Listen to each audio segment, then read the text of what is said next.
Thank you, Mike, and thank you, Dick. And yeah, it is a great day to be at the beach. And I want to introduce somebody to you who's my best friend and my partner, and we've been together over 20 years, and that's my wife, Sue.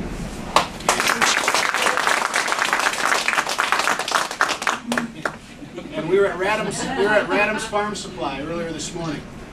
And several of the folks at Radham's, they thought Sue was my daughter, not my wife. And that's happened on several occasions. And the reason Sue does look so young and beautiful is because she is married to me. She's relatively stress-free.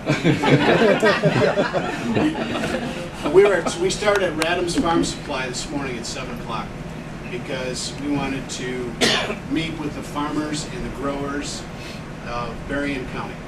And these are the folks that I did a little town hall meeting down there, and I called it the Common Sense Town Hall. And there were about 40 of our growers. You know, we grow the best fruits and vegetables, not just in the country, but in the world, and that's an asset that we need really to market. And that's why I wanted to start there. And I wanted to come here, and I wish Sean was here. Is Sean here? Are you Sean? Sean? Yes, I'm here. This is Sean from the Herald Palladium, and Sean called yesterday, and Sean said, "Why in the world are you at a water plant?" I'm from Indiana, and I don't understand why you're at a water plant. Well, Mike and Dick touched on it a little bit, and I want to thank Chuck Garlinger, Bob Judd, and Ron Griffin, and Ray Mack, and all the folks that helped make it happen. And here's what we did. You know, we came together as one community. People talk about government reform, and a lot of times they don't talk in specifics. Let's talk in specifics. Specifically, we came together to share services. We came together not to duplicate our effort. We came to spread the cost of some needed improvements to help everybody in the community. And I will tell you this, and I am convinced, we have saved the taxpayers hundreds of thousands of dollars over the course of that agreement by us coming together to do that.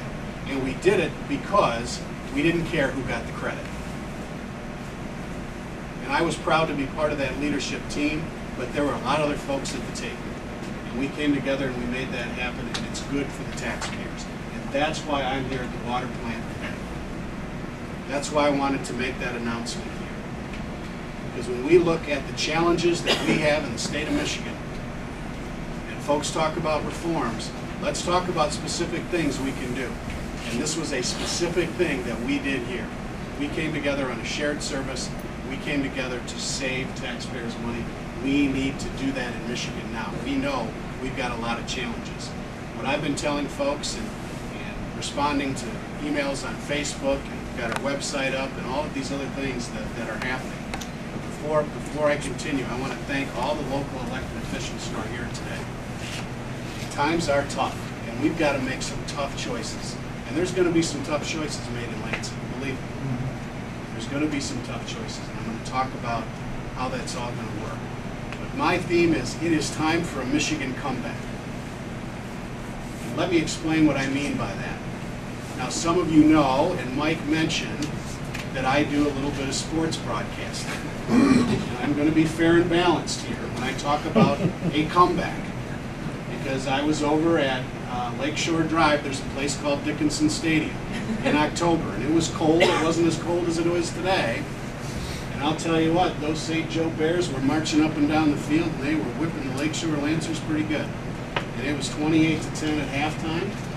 And Al Skibby, the superintendent, came walking through the press box, and I said, "Whew, it's going to be an early night, Al. Looks like Mercy Rule game." And he said, "Well, don't be so sure." I said, "There's still another half to play." So here's what happened, and it wasn't a rah-rah speech that changed this. Coach Doc put his 6 offensive linemen together, and he got them all in the corner, and he said, "Okay, boys, tell me what's working." And they all went, "Coach, it's 28-10. So finally, the left tackle, Luke Burrow, raised his hand, and he said, "Coach, nothing's working. Look at the scoreboard. Nothing's working." So what they decided to do at halftime is they made an adjustment. And And they had to come up with a play that was going to get them 6 or 7 yards. And they did it together. It was the coach and the players, and they talked about what are they doing on defense, what are the adjustments we've got to make. We need to get 6 or 7 yards, and the coach said, if we can get 6 or 7 yards and we score the first time we got the ball, we've got a chance to win the game. And that's what they did. That's what I'm talking about. Michigan needs the 6 or 7 yard play. We need to get the private sector moving